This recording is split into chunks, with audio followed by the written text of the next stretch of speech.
précédemment comment imprimer des adresses sur des enveloppes dans le cadre du publipostage.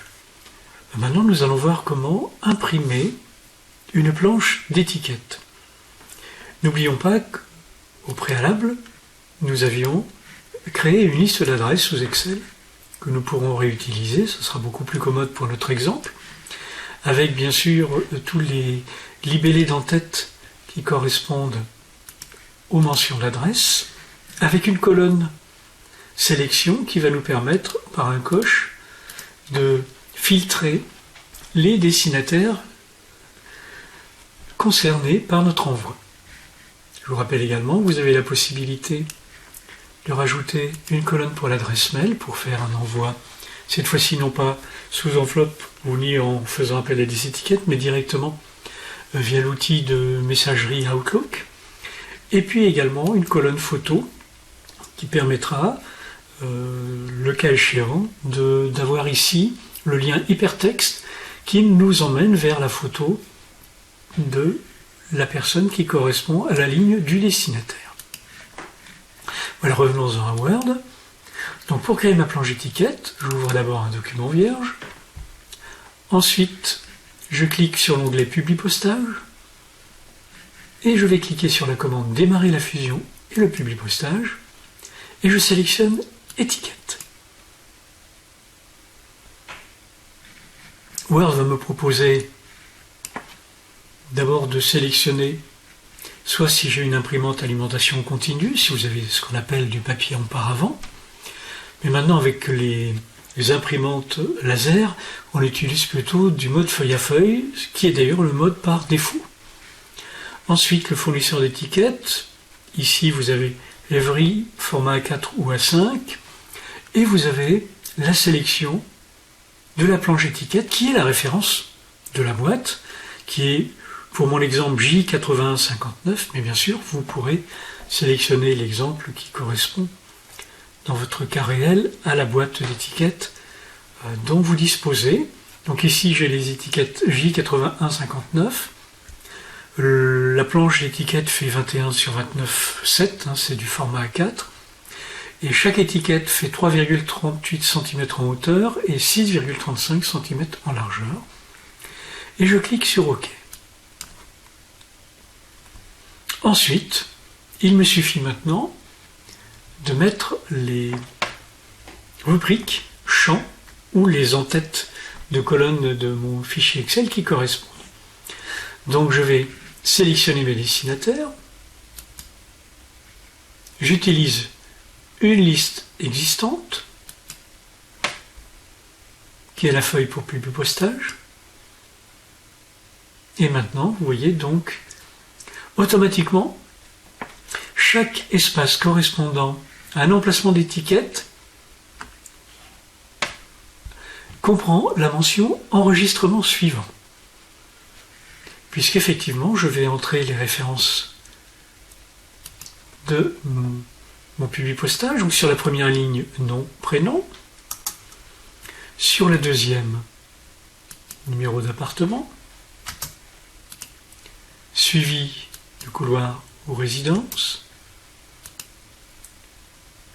Ensuite, je vais à la ligne et je fais apparaître par nom ici. Plus facile avec les petites flèches. Sur la ligne 3, l'entrée et le bâtiment. Un petit espace. Ensuite, immeuble résidence. Je vais à la ligne. Le numéro de voie.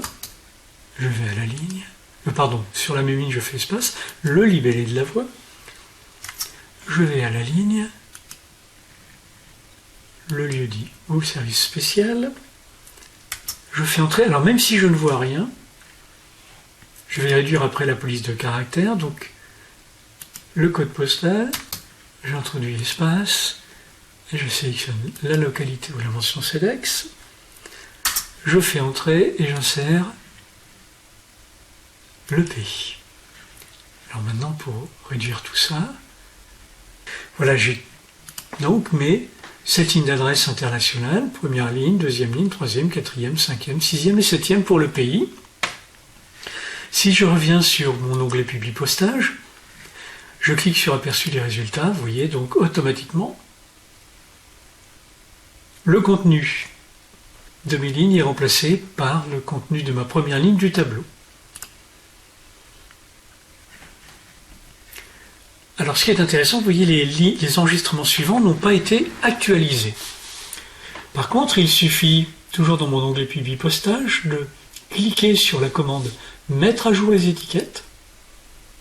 Automatiquement, l'ensemble de mes lignes présentes dans ma première étiquette de référence est complété avec le préfixe enregistrement suivant. Eh bien, ça veut dire quoi? Ça veut dire que là, je n'aurai pas une planche d'étiquette sur laquelle figurera le même nom, le même prénom, la même adresse sur la totalité des étiquettes, mais chaque étiquette contiendra une valeur différente. C'est ce que, en général, on souhaite. Donc je clique sur Aperçu des résultats, et vous voyez, sur chacune des étiquettes figure un nom différent. Là, pour l'instant, je n'ai pas filtré, j'ai donc mes 5 lignes qui correspondent à mes 5 lignes Excel. Si je faisais le filtre colonne sélection, là où il y a mes coches, c'est-à-dire que j'aurai Adrien Dupatelin, Gaston Lespelin et Michel Espert. Donc si je reviens sur Word, si je viens modifier la liste des destinataires, voilà, et donc je mets filtrer, champ, colonne sélection est égal à X. Et je fais OK.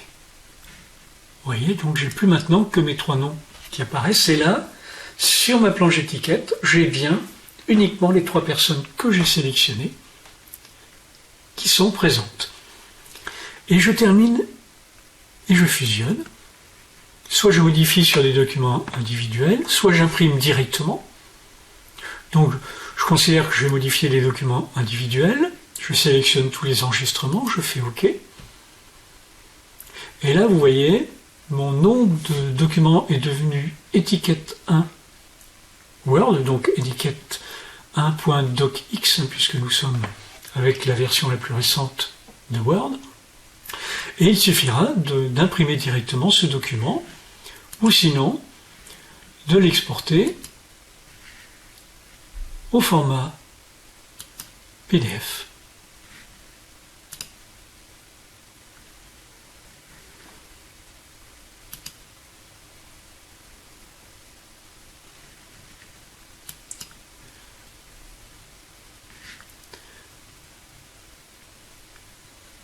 Donc là, Word est en train de faire la conversion, comme vous le voyez, au format PDF. Donc l'export est terminé. Si je lance Acrobat, et vous voyez donc ici le document,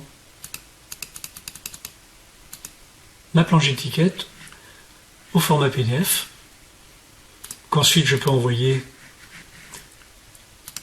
pour impression, soit l'imprimer moi-même bien sûr, soit l'envoyer pour l'impression à la personne qui dispose de l'imprimante qui contient la planche d'étiquette. Voilà, nous en avons terminé avec cet exemple et nous allons voir dans une session ultérieure comment on peut utiliser cette fois-ci non pas le mode Publipostage uniquement pour créer des enveloppes ou des étiquettes adresses, mais créer des lettres complètes